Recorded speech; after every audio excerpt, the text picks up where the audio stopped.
यार America bankrupt होने वाला है, इसके ऊपर बहुत ज्यादा कर्जा है। मुझे लगता था सिर्फ पाकिस्तान के ऊपर कर्जा है, इस पे तो उससे भी बहुत ज्यादा कर्जा है यार, तकरीबन $40 ट्रिलियन। क्या बात कर रहे हो? और भाईजान पाकिस्तान के ऊपर तो कोई कर्जा ही नहीं है, कर्जा इसको कहते हैं। यूएस के ऊपर जो कर्जा है तकरीबन $40 ट्रिलियन का, पता है कितना होता है? यानी आप अगर 80 इलॉन मस्क लेके आओगे ना तब जाके कर्जा कंप्लीट होगा। लेकिन ये बात समझ नहीं आती कि एक सुपर पावर किस तरीके से कर्जदार हो सकता है, और अगर बैंकरप्ट हो गया तो समझो जंग हार गया। दास्तान ये है, मैं आपको बताता हूँ कि यूएस के ऊपर इतना कर्जा किस तरीके से चढ़ा।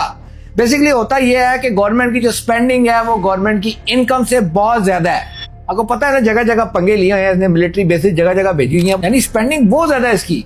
और जितनी इसकी कलेक्शन होती है ओवरऑल जिसकी अर्निंग होती है बहुत कम होती है, और आहिस्ता आहिस्ता ये बढ़ती जा रही है। तकरीबन कितनी होगी आज की डेट में? $39 ट्रिलियन। अच्छा, ये मुझे नहीं पता था। अब सवाल ये उठता है कि यूएस तो सारों को कर्जा देता है, यूएस को कौन कर्जा देता है? या मैं बताता हूँ ना आपको किस लिए मैं सही। अब यूएस दो सोर्सेज से कर्जा लेता है। किस तरीके से? अपनी आवाम के थ्रू, इंटरनल सोर्स, और दूसरा एक्सटर्नल जिसमें वो बाकी मुल्कों से कर्जा लेता है। कैसे? गवर्नमेंट बॉन्ड्स और ट्रेजरी बॉन्ड्स के थ्रू। बॉन्ड ये वही तो नहीं जिस तरह पाकिस्तान का प्राइस बॉन्ड है? या exactly the bonds we are talking about.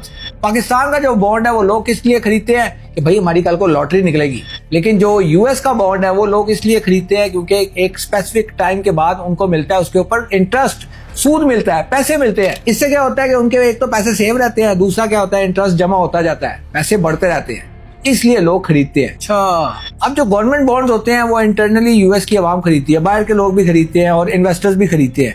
दूसरा होता है ट्रेजरी बॉन्ड्स, ये कंट्रीज खरीदते हैं बहुत बड़े लेवल पे, जिस तरीके से जापान, इंडिया और काफी कंट्रीज ऐसे हैं जो इनके ट्रेजरी बॉन्ड्स लेके इनको कर्जा देते हैं। चाइना ने भी बहुत कर्जा दिया हुआ है। अच्छा, ये मुझे नहीं पता था। अब जब यूएस इन पे सैंक्शन लगाता है ना, टैरिफ वगैरह लगाता है, तब ये क्या करते हैं? बॉन्ड्स बेचना शुरू कर देते हैं। चाइना की बात कर रहा हूँ। अब बॉन्ड्स जब ज्यादा मिकदार में बिकते हैं ना तो फिर उसकी वैल्यू कम हो जाती है, इंटरेस्ट बढ़ने लग जाता है। फिर गवर्नमेंट को बड़ा नुकसान होता है कि जिनको जो नए बॉन्ड्स आगे बेचने हैं वो ज्यादा इंटरेस्ट पे बेचने पड़ेंगे, क्योंकि बॉन्ड्स की अवेलेबिलिटी बहुत इजी हो जाती है। और इंटरनली अगर बात करें तो सिर्फ ये लोगों से कर्जा नहीं लेते, ये बैंक से लेते हैं, जो इंश्योरेंस कंपनी होती है उनसे लेते हैं, काफी सोर्सेज है जिनसे ये कर्जा लेते हैं।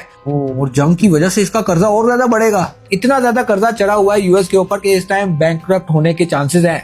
और क्या हुआ अगर बैंकरप्ट हो गया तो डॉलर की वैल्यू जीरो हो जाएगी, और क्या होगा कि पूरे यूएस की जो इकोनॉमी है वो डेड हो जाएगी अगर ये आगे जंग को ज्यादा कंटिन्यू रखता है। और ट्रम्प कह रहा है कि हम जंग जीत गए हैं, ईरान कह रहा है ऐਵੇਂ चवले मार रहा है। लेकिन यार अमेरिका के पास तो प्रिंटिंग मशीन है ना, जितने मर्जी डॉलर चाहिए उसको छाप ले। और इतना आसान नहीं होता डॉलर छापना, प्रिंटिंग मशीन है डॉलर छापी जाओ। होता यह है कि जब भी किसी मुल्क ने करेंसी को प्रिंट करना होता है तो उसके इक्विवेलेंट रिजर्व होने चाहिए उसके पास, गोल्ड में या किसी और सूरत में।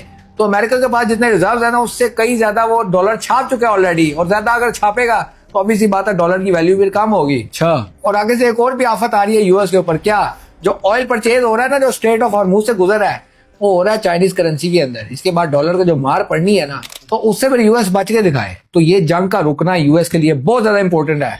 लेकिन इजराइल ऐसा नहीं होने देगा, क्योंकि उसको पता है कि इस बार अगर जंग रुक गई ना तो दोबारा इजराइल के पास कोई बहाना नहीं होगा जंग को शुरू करने का। अभी तो है ना एप्स्टीन फाइल। आपको क्या लगता है कि अमेरिका बैंकरप्ट हो जाएगा? अगर हो गया वो जंग हार जाएगा? कमेंट्स में बताइएगा। कल मिलते हैं अगली वीडियो में।